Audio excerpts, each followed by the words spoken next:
me, STDs is a very, very interesting topic for many reasons. I'm a very clean person. Personally, I don't like feeling dirty. And I guess I kind of equate it to going into a house that smells really fresh, but is crawling with germs. You don't see the germs, you don't smell the germs, you don't hear the germs. So you lower your, I guess, guard.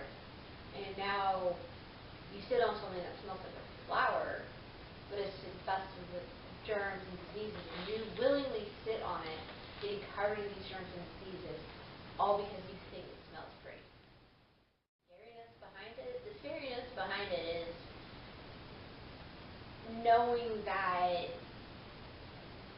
catching certain asymptomatic STDs such as HPV is as common as catching a cold nowadays. I mean, not so much, but you can walk up to someone in an elevator who has a cold, not realize they have a cold, shake hands with them, next thing you know, you have a cold. You don't even know how, when, or why you got it, you just know you got it. Same with STDs such as HPV. I mean, you can have sexual intercourse with a woman who does not know she has HPV. All of a sudden, you're infected with HPV. You now have HPV, and if you're a male, you can't test for it. You can't test for it unless you have any type of side effects, such as anal or penile cancer. And you can go ahead and pass it on to multiple women who may find out that they have it or may not find out that they have it. Most women who find out they have it don't even find out about it until they have a cancer scare from an irregular pap smear. And so for me, it's kind of, I guess, important to educate people on what their risks are on certain STDs, how common the STDs are, and which ones are the ones that are more increasingly dangerous, I guess. So STDs, most people think that the biggest point of STDs would be something like AIDS or, HIV, or like all STDs are. I mean, is that not true? Well, while HIV and AIDS and gonorrhea, syphilis, ED, while all those are still the biggest known, they're so well known, people are more likely to protect themselves about those than they are of simple things such as HPV, yeast infections, UTIs. While yeast infections and UTIs aren't going to necessarily kill you or scar you for life, I mean, for women they can be barren and sterile if bad enough and untreated for long enough. Not having enough information about those, what they do to you, how to tell if you have it or if someone else has it, that's why people don't protect themselves. They don't know enough about it to know how to protect themselves. A lot of people know HPV as, that long disease name that has a linkage to women and cervical cancer.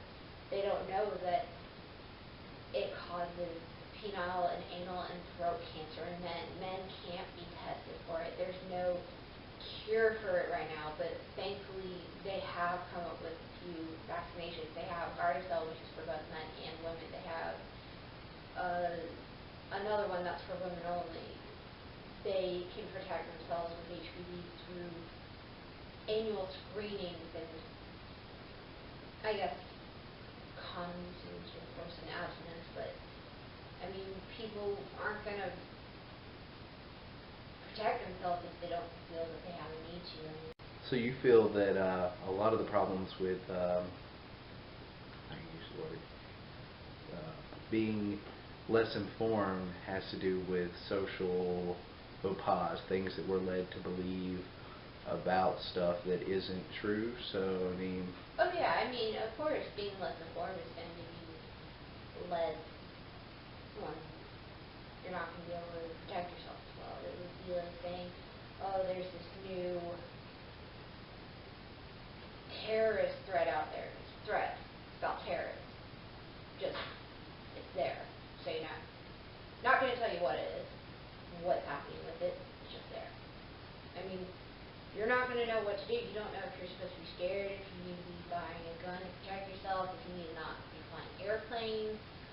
or what. You're just going to know you need to be scared, but not so scared you take extra precautions, which is how the lack of STD information kind of, I guess, is affecting the youth right now. I mean, a lot of kids are going out there knowing, oh, I need to be aware of HIV, herpes, genital warts, which is actually HPV.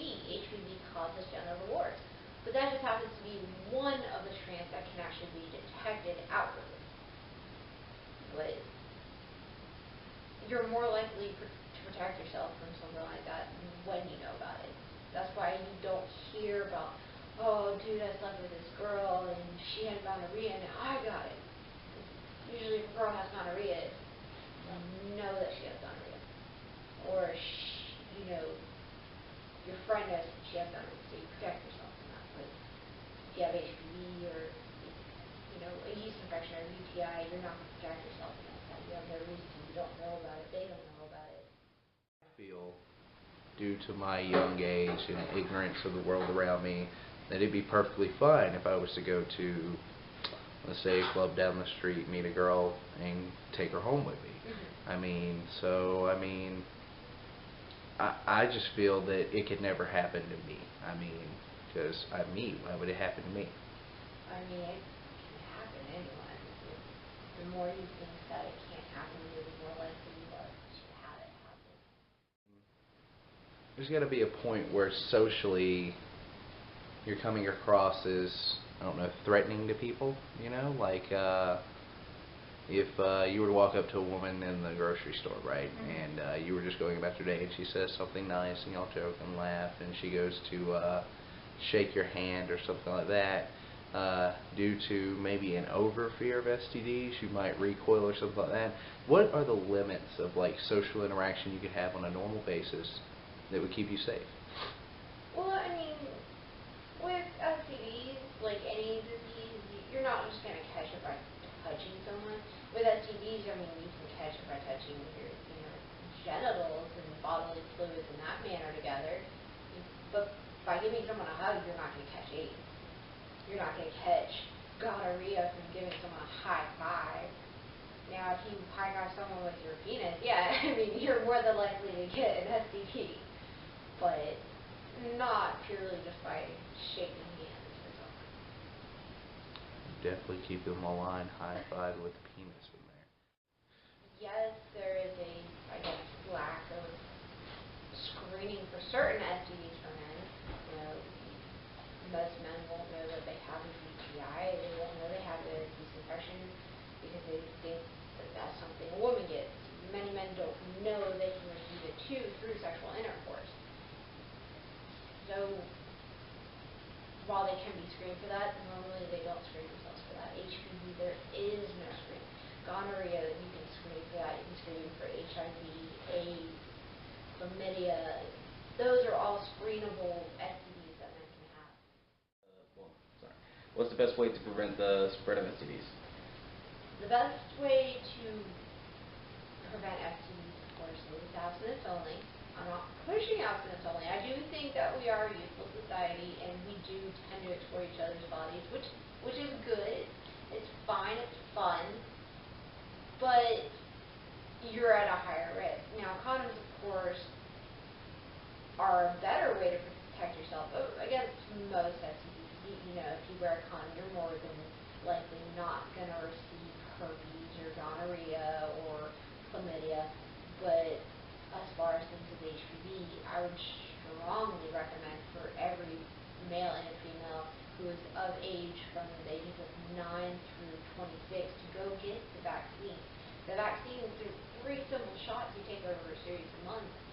And there's at least 40 strands that you will for a fact be protected by. I'm not saying don't use a condom then, but you will be protected from those. And for females, you will be protected against the ones that cause cervical cancer. You can go into your annual pap smear test and know that you aren't going to be finding HPV cells that are precancerous.